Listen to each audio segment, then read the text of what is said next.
रात के 2 बजे हैं। तुम अपने फोन को स्क्रॉल कर रहे हो। एक वीडियो दिखता है, तुम उसे क्लिक करते हो, फिर दूसरा, फिर तीसरा, और अचानक तुम रियलाइज करते हो तुमने डिसाइड कब किया कि ये देखना है, या किसी ने तुम्हारे लिए ऑलरेडी डिसाइड कर दिया था। आज का सवाल सिंपल है लेकिन अनकंफर्टेबल है। तुम्हारे डिसीजंस तुम लेते हो या कोई और? Chapter 1, illusion of control. तुम सोचते हो मैं इंडिपेंडेंट हूँ, मैं अपने डिसीजंस खुद लेता हूँ, लेकिन रियलिटी तुम्हारा दिमाग शॉर्टकट्स लेता है, और शॉर्टकट्स कंट्रोल के दरवाजे खोलते हैं। स्टोरी: एक एक्सपेरिमेंट हुआ। लोगों को 2 ऑप्शंस दिए गए। Option A healthy food, option B junk food. ज्यादातर लोगों ने जंक फूड चूज किया। अब ट्विस्ट, अब उसी फूड को अलग तरीके से प्रेजेंट किया गया।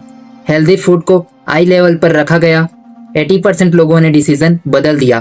क्वेश्चन: क्या लोगों ने डिसीजन बदला या डिसीजन इन्वायरमेंट ने बदल दिया? Chapter 2, invisible hands. तुम अकेले नहीं हो, तुम्हारे डिसीजंस के पीछे इनविजिबल फोर्सेस है। Society, family, social media, past experiences, fear, desire, ये सब मिलकर क्वाइटली तुम्हारे ब्रेन को गाइड करते हैं। एग्जाम्पल: तुमने कभी सोचा तुम्हें स्पेसिफिक टाइप के क्लोथ्स क्यों पसंद हैं? तुम्हारी चॉइस है, या ट्रेंड्स ने तुम्हें कंडीशन किया है? ट्रुथ: तुम चूज नहीं करते, तुम रिएक्ट करते हो। Chapter 3, social media, the decision engine.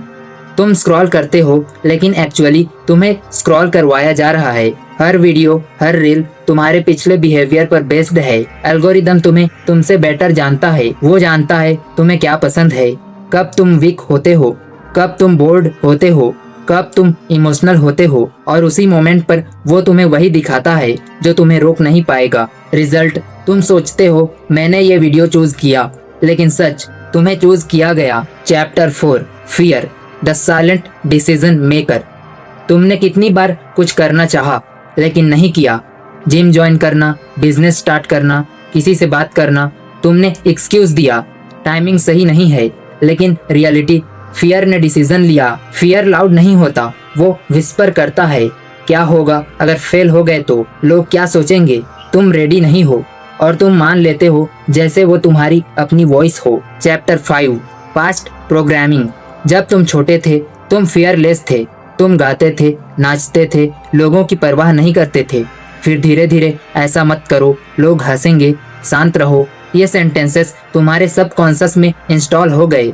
अब तुम डिसीजंस नहीं लेते, तुम प्रोग्राम्ड रिस्पॉन्सेस देते हो। Chapter 6, emotions versus logic.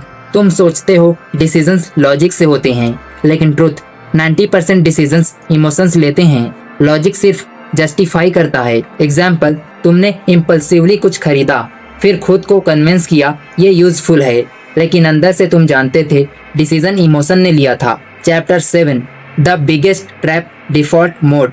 सबसे डेंजरस डिसीजन वो होता है जो तुम कॉन्शियसली नहीं लेते। Doing nothing, staying same, avoiding risk. तुम सोचते हो मैं सेफ हूँ, लेकिन रियलिटी तुम स्टैग्नेंट हो, और स्टैग्नेशन भी एक डिसीजन है जो तुमने कॉन्शियसली नहीं लिया। Chapter 8, breaking the control. अब सवाल ये नहीं है कि कौन कंट्रोल कर रहा है, सवाल है तुम कंट्रोल वापस कैसे लोगे। Step 1, awareness.